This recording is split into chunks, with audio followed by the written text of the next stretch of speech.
500 வித்திருக்காரு sir. 1.5 லட்ச ரூபா mobile, iPhone 15 சொன்னேன் சார். என் கூட இப்போ வந்திருந்தாங்க. வந்துட்டு அவங்க பாட்டுக்கு அவங்க பைக் எடுத்துகிட்டு போயிட்டாங்க. அக்யூஸ்டை என் கூட விட்டுட்டாங்க. அவன் என்னடானா நாங்கள் போகிறோம் சார், எனக்கு வயிறு பசிக்குது, தலைவலிக்குது அப்படின்னு சொல்லிட்டு நான் ஒன்று சார் அவங்க இப்படி சொல்லாங்க, நான் என்ன பண்ணுங்கன்னு கேட்க உடனே நீங்கள் அது அட்ரஸ் ஃபோன் நம்பர் வாங்கிட்டு எழுதி விட்டுருங்க அப்படின்னு. அங்கே தான் சார் இருக்கேன் சார். என் பேர் வந்து சலீமு. நான் ஹோட்டல் எவரெஸ்ட் சென்ட்ரலில் மேனேஜராக ஒர்க் பண்ணிகிட்ருக்கேன்.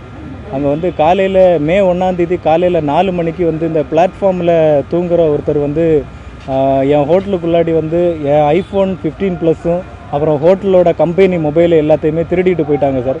நான் வந்து அந்த 4 மணிக்கு இதை எடுத்துகிட்டு போகிறாங்க. நான் 5 மணிக்கு வந்து கேமரா செக் பண்ணி பெரியமேடு போலீஸ் ஸ்டேஷனில் போய் அந்த ஃபுட்டேஜை வந்து நான் அவங்கக்கிட்ட காட்டிட்டு இந்த மாதிரி என் ஹோட்டலில் வந்து ஒருத்தர் இந்த மாதிரி எடுத்துகிட்டு போயிட்டார் சார், நீங்கள் வாங்கன்னு சொல்லும்போது இல்லை காலைல 10 மணிக்கு வாங்க அப்படின்னு சொன்னாங்க. நான் போயிட்டு 10 மணிக்கு போகும்போது இன்றைக்கி IPL நடக்குது, இன்றைக்கி யாருமே ஸ்டேஷன்லேருந்து வரமாட்டாங்க, நாளைக்கு வரோம் அப்படின்னு சொல்லிட்டு என்னை வந்து புறக்கணித்து திரும்ப விட்டாங்க. நான் அதுக்கப்புறம் அடுத்த நாள் காலையில் போயிட்டு அவங்கக்கிட்ட இந்த மாதிரி மேடம் ஃபோன் எடுத்துகிட்டு போயிருக்காங்க, நீ கம்ப்ளைண்ட் எழுதி கொடு அப்படின்னு சொன்னாங்க. கம்ப்ளைண்ட் எழுதி கொடுத்ததுக்கப்புறம் எனக்கு 2-3 நாள் அவங்க எந்த ரெஸ்பான்ஸுமே பண்ணல. இன்ஸ்பெக்டர் மேடத்துலேருந்து SIலேருந்து எல்லாருக்கிட்டையுமே நான் வந்து டெய்லி வந்து ஃபோன் பண்ணி சார் எனக்கு CSR காப்பி கொடுங்கன்னு சொல்லி கேட்டப்போ யாருமே தரல.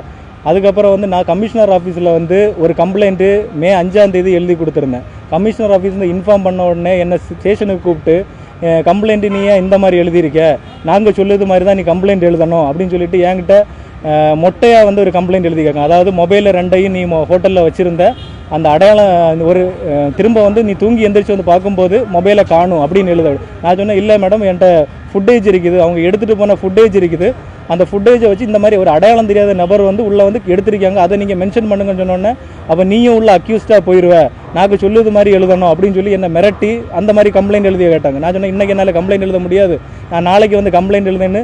நான் வந்து நைட்டு என் ஒர்க்கை முடிச்சுட்டு காலையில் ஒவ்வொரு இடமா சென்ட்ரல், எக்மோர், கோயம்பேடு ஒவ்வொரு இடமா போய் நான் அந்த அக்யூஸ்டு ஃபோட்டோ வச்சு நான் டெய்லி அந்த வீடியோவை பார்ப்பேன். ஏன்னா அவனால் எனக்கு என் வேலையும் பாதிக்கப்பட்டிருக்குது. நான் போய் ஒவ்வொரு இடமா பார்த்து இன்றைக்கி காலையில் அந்த அக்யூஸ்டை நானே வந்து கண்டுபிடிச்சி காலையில் வந்து என் ஹோட்டலில் ஸ்டே பண்ண வச்சுட்டு நான் போய் ஸ்டேஷனில் போய் சார் நானே அக்யூஸ்டை பிடிச்சிட்டேன், என் மொபைலை வந்து வாங்கி கொடுங்கன்னு சொல்லும்போது அவங்க இன்றைக்கி ஸ்டேஷனில் யாருமே இல்லை, நாங்கள் நாளைக்கு வரோம் அப்படின்னு சொல்லி என்கிட்ட விட்டாங்க. நான் அப்போ திரும்ப கமிஷனர் ஆஃபீஸுக்கு கால் பண்ணி சார் அக்யூஸ்டே நான் கண்டுபிடிச்சி கொடுத்துட்டேன், அவங்க ஃபுட்டேஜுக்கும் எந்த ஒரு ரெஸ்பான்ஸும் பண்ணலை, அக்யூஸ்டும் கண்டுபிடிச்சி கொடுத்தா ரிக்கவரி கூட வாங்கி கொடுக்க மாட்டேங்கன்னு சொன்னதுக்கு திரும்ப வந்து SI சாரை வந்து அனுப்பி விட்டுருந்தாங்க. அப்போ அவன் வந்து கடை எந்த கடையில் கொடுத்த எவ்வளோ ரூபா கொடுத்தேன்னு ஆளை எல்லாமே காட்டிட்டான். அந்த இடத்துக்கு வந்துட்டு அவங்க அந்த பர்சன்ட்டை வந்து இந்த மாதிரி மொபைல் கொடுத்தான்னு கேட்கும்போது இல்லைன்னு சொல்லி. ஆனால் அவன் மொபைலை வாங்கி நான் செக் பண்ணும்போது அவன் சொன்ன மாதிரி பிரபுன்னு ஒரு நம்பர் கான்டாக்டில் இருக்குது.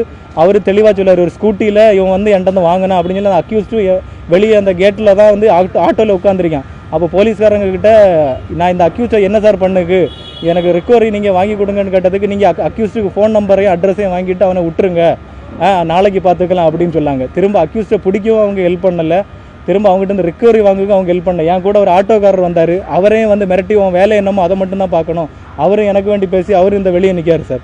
அவர்கிட்ட நீங்கள் கேட்டாலே அவரே வந்து சொல்லுவார் என்ன நடந்ததுன்னு. காலையிலேருந்து 6 மணிலேருந்து சாப்பிடாமல் இதுக்கு பின்னாடியே நாங்கள் சுற்றிட்டு இருக்கோம்.